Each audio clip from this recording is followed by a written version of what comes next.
Praise the Lord. വെളിപ്പാട് പുസ്തകം 5-ാം അധ്യായം 4-ാം വാക്യത്തിൽ നമുക്കിങ്ങനെ കാണാൻ കഴിയുന്നു. പുസ്തകം തുറന്ന് വായിക്കാനെങ്കിലും അത് നോക്കുവാനെങ്കിലും യോഗ്യനായി ആരെയും കാണായികൊണ്ട് ഞാൻ ഏറ്റവും കരഞ്ഞു. യോഹന്നാൻ കരയാൻ തുടങ്ങി. സ്വർഗത്തിൽ പോയി. പുസ്തകം തുറക്കുവാൻ എൻ്റെ മുദ്ര പൊട്ടിക്കാനും ആരുമില്ല എന്ന് ഓർത്തിട്ട് യോഹന്നാൻ കരഞ്ഞു. അപ്പോൾ മൂപ്പന്മാരിൽ ഒരുത്തൻ എന്നോട്, കരയേണ്ട, യഹൂദാ ഗോത്രത്തിലെ സിംഹവും ദാവീദിൻ്റെ പ്രൈസ് ദി ലോർഡ് വേരുമായവൻ പുസ്തകവും അതിൻ്റെ 7 മുദ്രയും തുറക്കുവാൻ തക്കോണം ജയം പ്രാപിച്ചിരിക്കുന്നു എന്ന് പറഞ്ഞു. സന്തൽപ്രവിടലാതി മനഘടകലാതി. യോഹന്നാൻ കരയാനുള്ള കാരണം ഇതാണ്.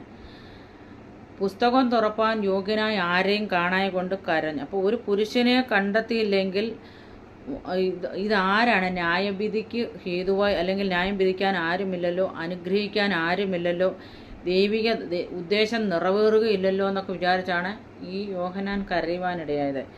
നമുക്ക് യോഹന്നാൻ 12:30 കാണുന്നു. യോഹന്നാൻ കരഞ്ഞു.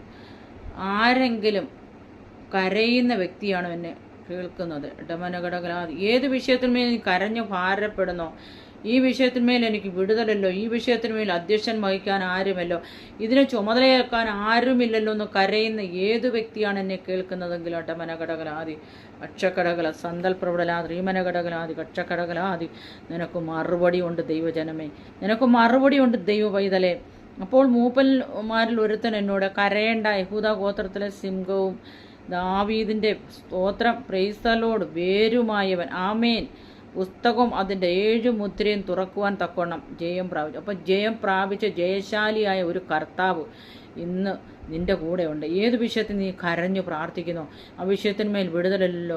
ഭാരം, അതോ വേർപാടിൻ്റെ ദുഃഖമാണോ, കുഞ്ഞുങ്ങളെക്കുറിച്ചുള്ള ദുഃഖമാണോ, ഭർത്താവിനെക്കുറിച്ചുള്ള ദുഃഖമാണോ, കുടുംബത്തെക്കുറിച്ചുള്ള ദുഃഖമാണോ, സഭയെക്കുറിച്ചുള്ള ദുഃഖമാണോ, ദേശത്തെക്കുറിച്ചുള്ള ദുഃഖമാണോ, ഏതിനാണ് നീ കരയുന്നത്? കരയുന്നതിന് മറുപടി ഉണ്ട് ദൈവവൈതലേ. ഇടമനഘടകലാതി കർത്താവ് ജയം പ്രാപിച്ച് നിൻ്റെ അടുക്കൽ കടന്നു വന്നിട്ടുണ്ട്.